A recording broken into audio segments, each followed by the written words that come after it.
жаны жайсаң жақсылыққа құмар біздің құрметті көрермен, Новое телевидение арнасы және Жаңа ФМ толқыны өздеріңізбен уақыт 15 сағат 00 минутта деттегдей сәтті күн бағдарламасында қауышып жатқан жайы бар, және оның жүргізушісі мен Айжан Керім. Бүгінгі күндеріңізге шуақ тілеп тікелей эфирімізді бастаймыз. Қонақ келсе құт келер деген бүгін біздің студиямызда Ақжол Демократиялық партиясы облыстық филиалы директорының орынбасары Бейбіт Құлмағанбет мырза және де экспедиция мүшесі Светлана Тлеубекова. Қош келдіңіздер, қайырлы күн. Ұлы ақын Абай Құнанбайұлының 175 жылдық мерейтойын мерекелеу Қазақстан бойынша түрлі іс-шараларымен жалғасын тауып жатыр. Осы орайда рухани жаңғыру бағдарламасы аясында Ақжол партиясының ұйымдастыруымен экспедиция ұлы Абайдың ізімен ел аралап жолға шыққан еді. Сол жолдың куәгері болып өздеріңіз барып келдіңіздер. Мінекей көз алдымызда жалпы сұхбатымызды рухани сапардың мақсатымен бастасақ. Мақсатынан. Бұл керуен, автошеру. Негізі басында осы Қарағандының қоғамдық қайраткері Айтқожа Фазылов ағамыздың айтуымен кеңесімен басылған. Бізде Ақжол партиясы ретінде бұл кеңесті, бұл шараны тез қолдап кеттік. Сөйтіп осы жолға шықтық. Негізгі мақсаты бұл Абай атамыздың 175 жылдығында қазіргі тұрған халқымыздың, ұлтымыздың алдында тұрған сұрақтарға жауап іздеп, рухани құндылықтар іздеу. Абай және Шәкәрім атамыздың жүрген жолдарымен. Тамаша. Экспедиция қай өңірден басталған еді? Экспедиция 4 күнге созылды. Бірінші күні біз Қарқаралы қаласына жеттік. Қарқаралыдағы Абай атамыздың кішкентай кезінде, бала кезіндегі әкесі Құнанбаймен бірге тұрған ескерткішін көрдік. Аға Сұлтан Құнанбай бидің салған мешітінде болдық. Көп жерде тұрақтамадық, тезірек жолға қарай шығып кеттік. 4 күнге созылды экспедициямыз. Бұл экспедицияның слоганы, яғни атауы Абай және парламентаризм деген ұранмен жолға шықтық. Себебі біздің және қазір ойланып қарасаңыз, Абай мен парламентаризмнің жаңа термині қандай қатынасы бар деген сұрақта туы мүмкін. Бірақ өзіңізді білесіз, біз Абай атамыздың астарлы еңбектерінің астында көптеген астарлы ойлар бар. Сол ойларды жаңалап, рухани көрек алып келуге деген мақсатпен шығып едік. Ол мақсатымызға жеттік. Ол жағын алдағы уақытта айтатын боламыз. Жалпы жаңа айтып жатырмыз ғой, экспедиция құрам жайлы да айта өтсеңіздер. Міне, екеулеріңіз бірге болыпсыздар, яғни экспедиция. Света ханыммен бірге болдық. Және де жаңағы орыс халқының айтатын сияқты чертовая дюжина деп айтады ғой, 13 адам. 13 адам жиналдық.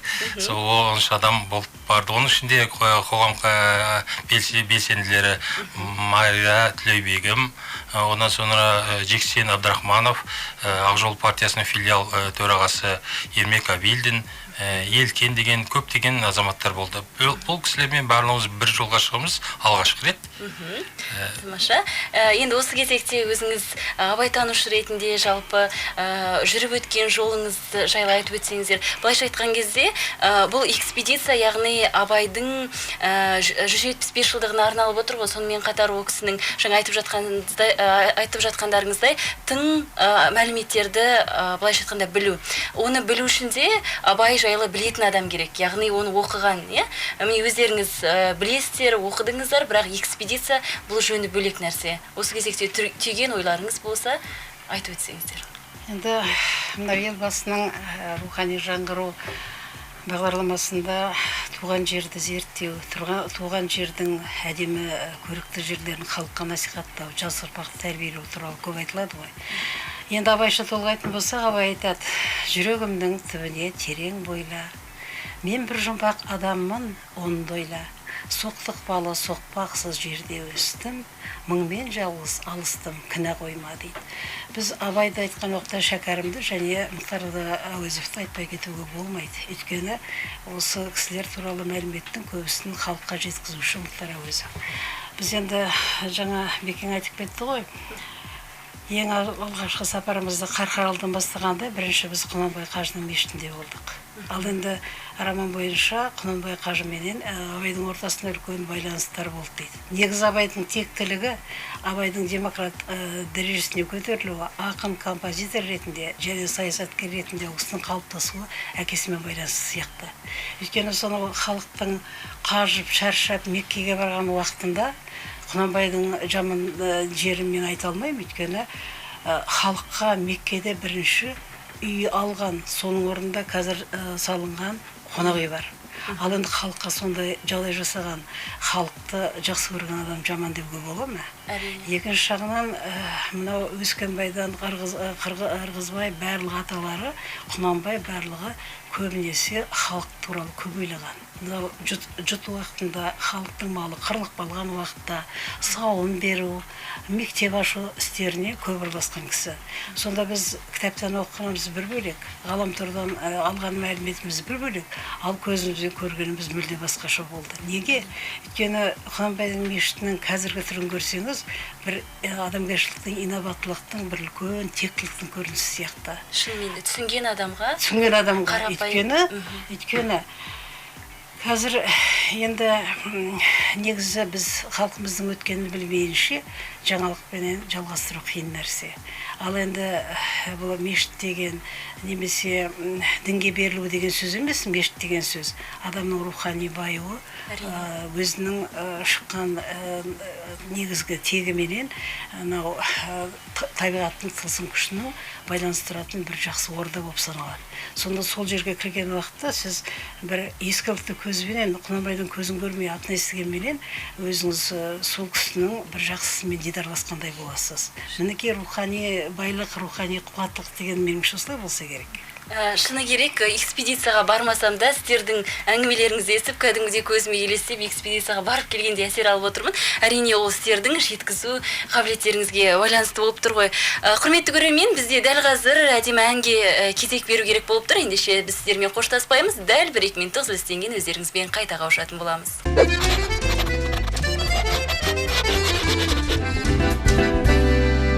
Біз дәл қазір эфирдеміз. Сәттігін бағдарламасы өзінің жұмысын әрмен қарай жалғастырады. Уақыт 15 сағат 17 минутты көрсетуде.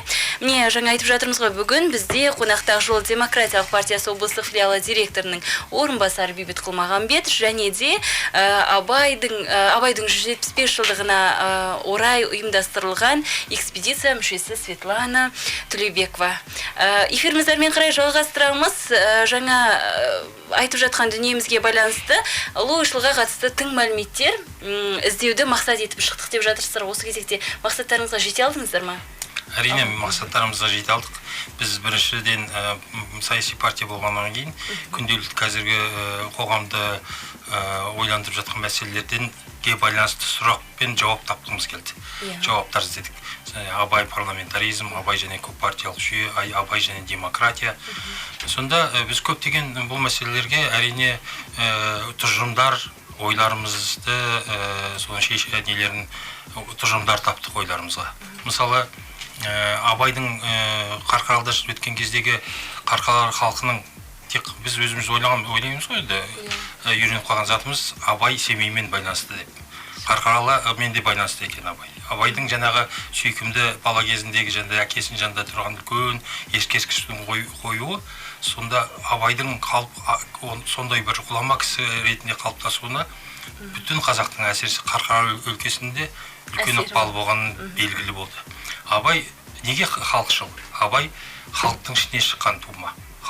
Абайды тәрбиелеген тек қана өзінің әке-шешелерімен туыс ағайындар ғана емес, бүкіл қазақтың жаңағы керемет рухани байлығынан өзіне сіңдіріп, содан өскен бір тұлға. Сондықтан Абайдың жаңағы оған байланысты бірінші тұжырымы, егер мысалы халықты ойлайтын парламентте отырған депутаттарымыз Абайдан үлгі алатын болса, Абайдың тік мінездігі, шындыққа жақындығы, мінездігі мен үйрену керек. Шынымен ондай үлкен мәселелерін саясатпен айналысқан кісі ғой, кезінде болыс болған. Ол кісі қашанда халыққа таза, тікен мінезімен белгілі болған. Өзінің ойын ашық айтқан, сол арқылы халық мүддесін қорғаған.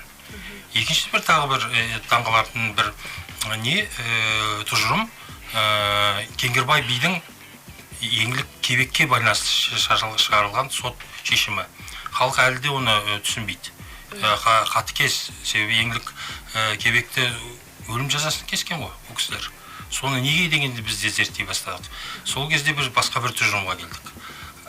Сол кездегі би жүйесі біздің қазақтың құндылықтарын, әдет ғұрыптарын сол жағдайда сондай түрде шешім қабылдамаса, мүмкін ол қазірге дейін осы біздің уақытымызға дейін ол құндылықтар жетпес пе еді. Себебі ол кездегі Кеңгірбай би өзінің туысы болған, батыр інісі болған кебекті өлім жазасына берген. Неге берген? Себебі ұлттың мүддесі, сол кезде дәстүрлердің мүддесі, халықтың бірлігін сақтап қалу мүддесі туысқандық, жақындық жағынан маңызды болған. Сол сияқты қазірде біздің бір тұжырымымыз парламентаризмнің негізі заң және заңдылық түсінігіне негізделу керек. Ол заңдылық негізі дегеніміз бүтін жай қарапайым кісіден президентке дейін бүтін заңдарымыз жоғары болу керек. Заңға бағынуы керек. Министрлер, әкімдер, кейбір полициялар өзіміз білеміз біраз отырып, қандаймай қаншама қиыншылық жаңағыдай қылмыс жасаса да, ақша ұрласа да, кейін босанып кетеді. Сондай болмау үшін заңдылықтың тұғыры жоғарыда тұру керек. Сол бір тұжырым болды. Біздің бұл неге келген. Әрине бұл жерде кейбір адамның өзін таңғалатын бір сезім кездерде болды.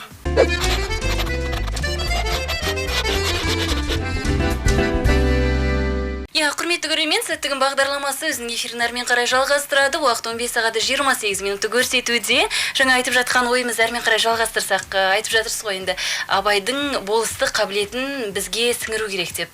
Жалғастыра кетсеңіздер. Сол Абайдың болыстық мінезі, және мінезділігі қайдан шықты деген бір сұрақ туды менде де, жол бойында.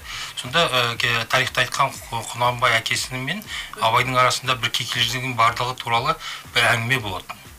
Сол кикілжіңдік арасында ешқашанда кикілжіңдік болмаған. Құнанбай әкенің сондай әкенің өзінің тәрбиелік бір сол кездегі маңызды бір жолы, жаңағыдай өзінің ғұламалығын жолын тапқан азаматтарға, тұлғаларға Абай сияқты жол беру. Бұл өзі өте маңызды бір мәселе. Қазір қазақ қоғамы үшін де маңызды, саяси жағынан да маңызды мәселе. Себебі біз қазақ халқы сол Құнанбайдан үйреніп, балаларымыздың басын сипай бермей, 35-45-ке келсе дейін бала көрмей, жол беруіміз керек. Олардың жаңағы пікірмен санаса білуіміз керек. Олармен санасып, олардың ақыл жастан дегендей, сол пікірлерін қабылдай білуіміз керек. Бізде сол жоқ, кешірісі. Содан мысалы біздің саяси жүйемізде де жастарға жол берілмей, жоғарыда кешірісі үлген ағайлардың көп отырып қалуы дұрыс. Осында мектептерге иерархиялық қатынасында қазақ мектептерінде болуы да содан, жаңағы балаларды бар ғой, бала көріп, мұғалімдер жоғарыдан ғана қарайтын, төменге қарайтын бір көзқарастың қалыптасуы. Бұның барлығы да бізге үлкен бір ой келтіреді. Уақыты келген кезде жастарға жол берілу керек. Уақыт келген кезде бала деп санай бермей, оларға өздерінің санасып, жолын ашып беру керек. Бұл саяси мәселеден өте маңызды болады бізге. Қазіргі кешірісі қартайған, есейген ағаларымыз жолдарын беріп, парламентте де, басқа жерлерде жастарға жол беру керек. Былайша айтқанда, болашақ жастардың қолында дейді, дегенмен де жастар қазіргі уақыт қой, былайша айтқанда, болашақ қазіргі уақыт. Сондықтан да қазірден бастап олардың өзі қартайып үлгеріп жатыр бұл кезде. Шынымен де, әнемеде дегенше. Осы кезекте жалпы Абайдың әкесі Құнанбай жаман бір кейіпкерлердің қатарында бізде қалыптасып қалған. Осы кезекте, шын мәнінде жаңа эфир уақытында да, тыс уақытында айтып жатырмыз ғой, бала Абай болу үшін әкесі Құнанбай мықты болу керек деген секілді өзіңіздің жаңа ойыңызды жалғастырып кетсеңіз. Бала өзі отбасында не көрсе соны іледі дейді ғой. Ер балаға әкенің тарапынан қаталдықтың болғаны дұрыс. Қыз балаға ананың тарапынан қаталдық болған дұрыс. Сондай қатал деп суреттелгенмен Абай жолы романында Құнанбай әкем бабамыздың негізгі үлгі алатын жақтары өте көп екен. Біз екінші күні жаңағы сапарымыздың екінші күні Абайдың Қарамағанда өскен Құдайберді ағасының баласы Шәкәрімнің қырқылығына бардық. Мінекей сол жерде жүрегің өзің тебіреніп, жүрегің қысылатын кез болады екен. Өйткені Абай жолсыл деген өзінің шәкірті Шәкәрім қаншама рет Меккеге барып, қажылық жасап, Стамбулдан кітаптар алдырып оқып, енді өмірінің аяғының сондай бір қиындықпен бітуі. Сол кісіні жаңағы тастаған құрғылығына бардық. Кейіннен ол кісінің ол жердегі сүйектерін жинап алып, баласы жаңа Құнанбайдың қорымына апарып жерлеген екен. Мінекей осы жерде қарасаңыз, Шәкәрімнің шәкәрім болып қалыптасуына Абайдың тигізген пайдасы да, ағалық ақылы да, даналы жолы да бөлек. Абай айтады ғой, биік мансап, биік жартас, өрмелей жылжып жылан да шығар, қиялай ұшып қыран да шығар дейді. Абай биіктіктің бәріне көтерілді. Бірақ та болыстықтан да, ел билеуден де халықпен жақындық және өзінің ең жаңыл серігін өлеңіне тапқан сияқты. Мысалы, Абайдың өлеңі бар ғой, қараша желтоқсан мен сол бір-екі ай, қыстың басы бір ерте біреуі жай, ерте барсам жерімді жеп қояр деп, Қытырмамен күзеуде отырар бай дейді. Біз анау Шәкәрімнің қырқылығына бара жатқан уақытта шыңға да шықтық, шыңырауға да құлап кете жазған уақытымыз болды. Бірақ біз жұт уақытындағы қарапайым халықтың, кедейлердің көрген қиыншылығы, қыстың, күздің қара суығындағы жұт уақыты, немесе жаңағы жетіспейтін адамдардың көрген қиыншылығын біз сол бір күннің ішінде пәлен ғасырда бұрын болған нәрсені басымыздан кешіргендейміз. Неге? Өйткені жаңағы керемет философ, ақын, домбырашы, сазгер, әнші Шәкәрімнің жатқан жерін көру, құдыққа жатқан жері, онан кейін жаңағы Абайдың табиғаттағы жырланған көп нәрселерін көзімізбен көрдік. Мысалы айтады ғой, Абай айтады тағы да, Құдай қайда сол күндер, махаббат қызық мол күндер, ақырын шегініп, алыстап кетті құрғырлар дейді. Еңлік Кебектің екеуінің бейнесін көрген уақытта Абайдың енді өз басына да махаббаттың талай кезеңдер басынан кешкен адам ғой. Сонда әділ бидің үкімі, бірақ оларға шығарылған үкім шын мәнісіндегі дұрыс, өйткені сол кездегі жағдайға тура кеп тұрған нәрсе. Ал енді оларды махаббаттың символы ретінде ескерткіш қойып, халықтың солардың басына барып жаңа кездесу өткізуі, олардың жаңа берік махаббатын үлгі алуы, және үлкен демей, кіші демей сол жерлерге барып тәуіп жасауы, бұл үлкен бір адамгершіліктің және құдіреттің күші сияқты. Неге? Өйткені ерте замандағы біздің халқымыздың басынан өткен талай тамаша нәрселердің көрінісі сияқты көрінеді. Өйткені қаталдық болмаса, егер 3 атадан 4 атадан қосыла берсе, біздің тұқымымызда барлық қандай тектіліктің көрінісі, біздің ұлтымыз жойылып кету, Прибалтика халықтары сияқты біздің де ұлтымыз жойылып кету мүмкіндігі болар еді. Ал шын мәнісінде ол кезде жаңа бекеңдік көрінеді, ол қосылған, қара демей, хан демей, барлығына бірдей қарап, дұрыс үкім шығару тура сол кездің заңына сәйкес келіп тұр. Сол тұрғыдан алып қараған уақытта және біздің көргендеріміз өте көп. Енді Абай мұражайына барған уақытта шын мәнісіндегі кәдімгі аңыз болған Абай менен қазақтың бас ақынымен кездескендей боласың. Өйткені анау Адалбақандар тұрған, өзі Абайдың ерте оқымы, Абайдың пәуескесі, немесе өзінің жеке кабинеті, соның барлығы көзі. Ал біз сол жерде әкімшіліктің тарапынан шыққан Жол партиясы 100 томдық Әлихан Бөкейхановтың кітаптарын сыйға тартты. Ал енді қарасаңыз, бізде де ұлылардың үндестігі бар сияқты. Неге? Көмірлі қойнауы қаралтынға толы Қарағандының адамдарының осындай жақсы сапармен Семейге барып, біздің Әлихан Бөкейханды оларға таныстыру, ал о жақтан біз өзіміз руханиялық алып, азық алып осындағы жастарға, үлкендерге, жалпы халыққа, жұртшылыққа таныстыру, мінекей бұл да ұрпақтардың жалғасы деп ойлаймыз. Шынымен де өте керемет әсер қалдырдыңыз. Жаңа айтып жатырмыз ғой, экспедиция деп, бірақ дегенмен де бұл бір жәдігерлердің жаңа өзіңіз де айтып жатырсыз ғой, жәдігерлерді сақтауымыздың маңыздылығын түсіндіретін секілді, иә. Оқимыз дегенмен де ол кісілердің өмір сүрген уақытына бір сәтіне көздеріңіз көрген кезде бұл бөлек әсер деп жатырсыздар ғой осы кезекте. Оны да бір айта кетсеңіз. Жаңағы Абай музейіне кіргендегі жаңа айтып өттім ғой, біз негізі қазақ халқы ауыз әдебиетіне, өнерге көп көңіл бөліп, жәдігерлік материалдық құндылықтарға аз көңіл бөлген халықпыз.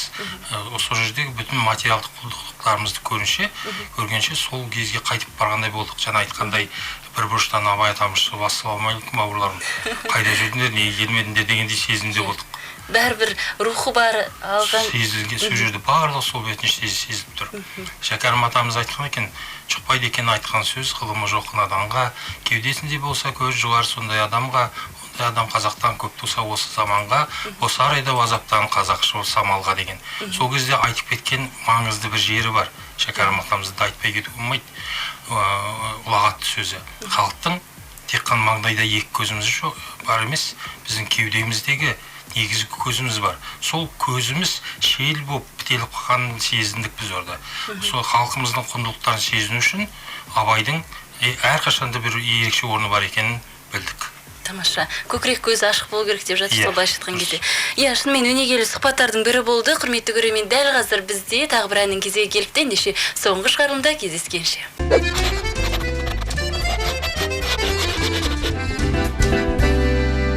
Өскелең ұрпақтың бойындағы ұлттық иммунитетті көтеріп жастардың санасында үлгі тұтар тұлғаны қалыптастыру және ең бастысы ұлттық болмысты жаңғыртуда.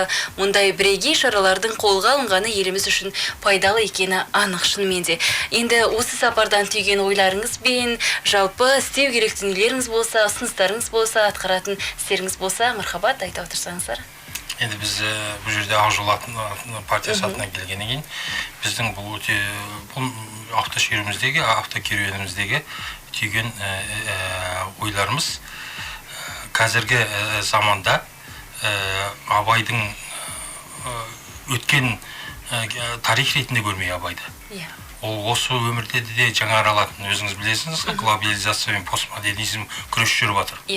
Сол жаһандануға қарсы біз Абайдың да құндылықтарының керекті жерлерін қабылдап, жаңа заманда елбасымыз, жаңа президентіміз айтқандай, Қасым-Жомарт Тоқаев айтқандай, жаңа келбетін, жаңа болмысын қалыптастыру, ұлттық болмысын. Себебі бізде 30 жылда бірінші рет президенттің атынан қазақ ұлты деген ұлтты қалыптастыру, дамыту, жаңа кейбетін, жаңа болмысын қалыптастыру мәселесі, сол проблемасы қойылып отыр. Яғни бұның рухани бір кешірістер орысша айтқанда тупикке, рухани бір өте алмайтын бір жерге келгеніміз сезіліп отыр. Сондықтан да біз осы автошеруде сол мәселелерге көптеген жауаптар таптық деп ойлаймын. Соларды біз өзіміздің постарымызда, өзіміз саяси түсіндірме жастарымызға айтып, осындай жаңару жолына өткіміз келеді, партия ретінде. Өзімнің жеке бас сезімдерімді айтып жеткізе алмайсың бір программада. Керемет. Шынымен бұл жолдан әрбір қазақ өту керек екен. Әрбір қазақ өтетін жол екен. Сонда ғана біз өзіміздің қазақ екенімізді сезінеміз. Ұлттық өткенімізбен көпір саламыз, өтіп кеткен заманымызбен. Сол көпір арқылы жиі жүріп тұруымыз керек. Сол маңызды. Өткен шақ деп қарамай, барынша қазіргі шақ пен өткен шақты бір-бірімен ұштастыра отырып, қазіргі жағдайымызды жақсартуға мүмкіндік бар дейсіздер ғой, шынында. Мұны енді біз қысқаша айтатын болсақ, біз үлкен адамдар Абайдың жүріп өткен жолына барып қайтып үлкен ләззат алып отырмыз. Ал енді мынау қазақ мектептерінде болмаса, орыс мектептерінде Абай тануға көп көңіл бөлінбейтін сияқты. Біз қазақ мемлекетінің құрылғанына 100 жыл, Абайдың туғанына 100 жыл деп әңгіме айтып, 175 жыл деп әңгіме айтып отырмыз ғой, иә. Ал енді былай алып қарасаңыз, Абайдың философиялық тұрғыдан көзқарасы, абайдың қара сөздері, абайдың ешбір ақын жазбаған 4 жыл мезгіл туралы өлең арнауы, оқу білім мәселесін көтеруі, теңдік мәселесін көтеруі, әрине күрескер дәрежесіне жеткен жоқ, демократ деңгейінде қалды. Бірақ дегенмен де оқудың, білімнің маңыздылығын, біздің еліміздің жастардың болашағы білімде екенін айтып кеткен Абай туралы осы ел көп нәрсе біле ме? Жоқ, білмейді. Өйткені біз анау шетелге барған жақсы көреміз. Немесе мына Өзбекстанға барып, Бұхараны, басқа бір Бішкекті барып аралаймыз.